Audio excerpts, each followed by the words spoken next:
you're sitting there on a beach, you've got a reel in your hand, you're just waiting for something to take a bite out of your tasteless bait.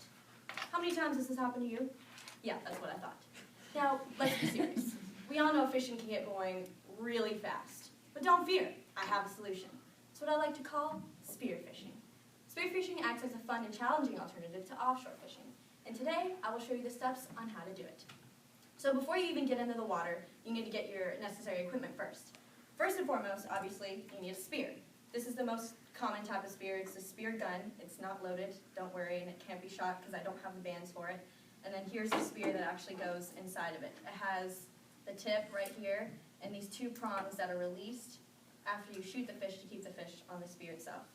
And if you don't want to use a gun, which I really don't like to use, you can use, I don't have it with me, it's called the Hawaiian sling, but I'll use this for today. It's pretty much like this, but longer. It's got the same type of tip, and then it has a band at the bottom that's like a tension band, and you pull all the way down, which creates the power behind the shot itself. After that, you obviously get your mask, your gloves, so you don't get pricked by like fire coral, and then your fins, and yeah, that's pretty much it. So once you have all your necessary equipment, you can set out on your adventure. Now, once you're in the boat, you can't just jump right into the water because you're not going to find fish that way, and that's just not the way to do it. What you need to do is you stand on the front of the boat and you troll around and you look for dark spots at the sea floor. And in order for you to do this, the water needs to be really clear, and so that's kind of like the hard thing about it.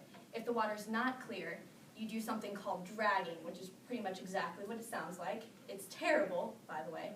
You tie a rope to the end of the boat and have someone drag through the water with their face in the water looking for the holes like coral heads or big schools of fish. I don't like doing that because it's basically like shark bait swimming behind the boat, but it's necessary. Once you find a hole, you can start looking for your first victim. Now, the first thing to remember is you have to be smarter than the fish because fish are really stupid. I mean, our fish of choice were the hogfish. Now, these fish were a little bit tricky because I call them the chameleon of the ocean. They camouflage with their surroundings. Usually you see them like a whitish, creamish color when they're just swimming around the sand, but when they get frightened, they turn a reddish, orangish color that blends in with the sea fans around it, and that's where they like to hide. But when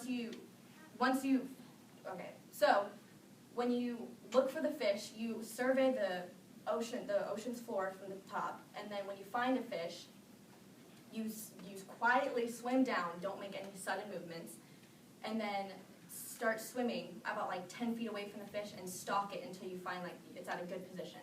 And once you get close enough, you can load your spear or prepare your gun, whatever, and make sure that you have a headshot.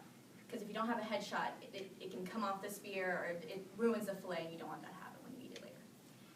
So once you get close enough and you feel like you have a good enough shot, you can release the spear. And double check after you release the spear that the two prongs are released because the fish will come off because it's probably not dead just yet. And once you've double checked that, swim really, really fast to the top of the water because you don't want to trail fish blood behind you. There are sharks, there are barracudas, and you don't want to mess with those. So once you're at the top of the water, you can swim back to the boat and then make sure that it's a keeper. So for hogfish, keepers have to be about like a foot long. And if anything, another thing, like once you're in the water and you're looking for the fish, everything's magnified underneath. So if it looks small, don't shoot it because it's probably really, really small. But if it looks really, really big, it's probably a keeper. Anyway, that's besides the point. So once you measure it and you make sure obviously it's going to be a keeper, put it in ice to keep it fresh, and then go back into the water and do it all over again. So once you're done hunting, and you're back on land, you can fillet these fish and enjoy your spoils. So the next time when you consider going fishing, don't take the boring, typical route. Spear the fish instead, because trust me, the results are much more satisfying.